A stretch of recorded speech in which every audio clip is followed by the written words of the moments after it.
Welcome to JOAT Academy. Today, we are going to learn how to inscribe a regular polygon in a circle using the general method. In this tutorial, I will draw a pentagon to help you understand how to inscribe a regular polygon in a circle using this general method. Let's start. Draw a circle of 8 cm diameter, with AB as the diameter, as shown. Divide AB into n equal parts, where n is the number of sides of the polygon.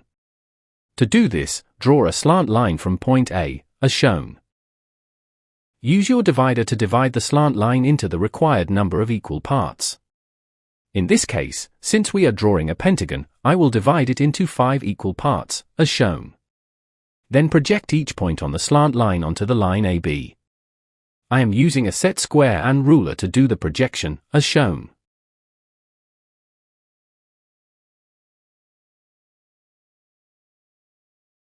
Draw 2 arcs of radius AB, with centers A and B respectively, so that they intersect each other at point C, as shown. Join point C to point 2, and extend the line to meet the circle at D, as shown. Chord AD is the side of the required polygon. Taking AD as the radius, cut the circle progressively to obtain points E, F, and G, as shown.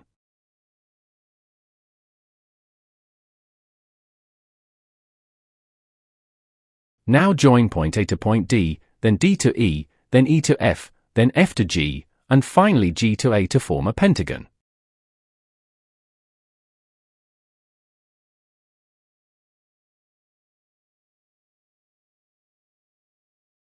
Now, let me inform you that our advanced student report card generator, created in Excel, is now available. You can download it through the link in the description section.